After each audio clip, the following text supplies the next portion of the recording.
పవన్ కళ్యాణ్ గారి గురించి, ఆయన మూవీస్ గురించి మీరు చెప్తూ ఉంటే నాకోటి అనిపించింది సార్. పెండింగ్‌లో ఉన్న చలాలను మనం కడుతూ ఉంటే ఎలా అనిపిస్తదో, పవన్ కళ్యాణ్ గారి సినిమాలు కూడా వెంటనే వచ్చేస్తూ ఉన్నాయి. అవును. ఇంక నెక్స్ట్ ఏ సినిమా వస్తుందో వెయిట్ చేయాలి. అంటే ఆయన హింట్ ఇచ్చేసాడు కదా! అంటే హ్మ్. చాలామంది ఏమనుకున్నారు, ఇంకా ఈ పెండింగ్‌లో ఉన్న సినిమాలు అయిపోయిన తర్వాత ఆయన సినిమాలకు దూరం అవుతాడు. యాహ్! పార్టీ నిర్మాణం మీద దృష్టి సారిస్తాడు. ఇప్పుడు హ్మ్. ఆల్రెడీ 2 ఇయర్స్ అయిపోయింది. ఇంకొక 1 ½ ఇయర్ దగ్గర నుంచి మళ్ళీ ఎలక్షన్ ఫీవర్ అనేది స్టార్ట్ అయిపోద్ది. 1 ½ ఇయర్ ముందు నుంచి ఇదే అయిపోద్ది కదా!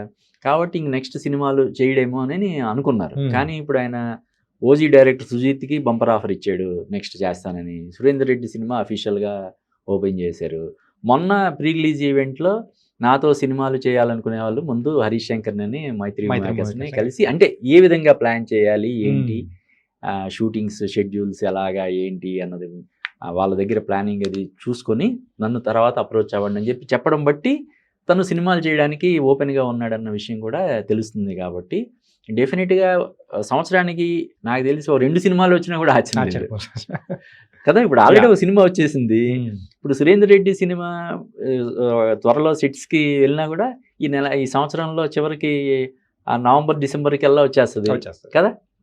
కాబట్టి అంటే ఇంకొకటి ఏంటంటే చాణిక్య, ఫ్యాన్స్‌లో ఆ జోష్ నింపడం కోసం కూడా ఈ సినిమాలు చాలా ఉపయోగపడతాయి ఉపయోగపడతాయి.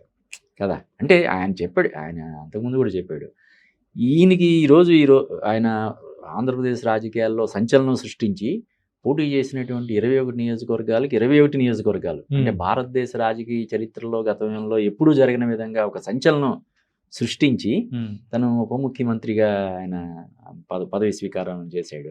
అది ఎవరి వల్ల సాధ్యమైంది? దేని వల్ల సాధ్యమైంది? సినిమాల వల్ల సాధ్యమైంది. యాహ్! ఈ అభిమానులందరూ కూడా సినిమాల ద్వారా ఇప్పుడు ఒక అత్తారింటి దారేదో, లేదంటే ఖుషియో, లేకపోతే బద్రియో, తమ్ముడు ఇటువంటి సినిమాలు చూసే కదా, తొలి ప్రేమ ఆ! ఇటువంటి సినిమాలు చూసిన వాళ్ళే కదా వీళ్ళందరూ.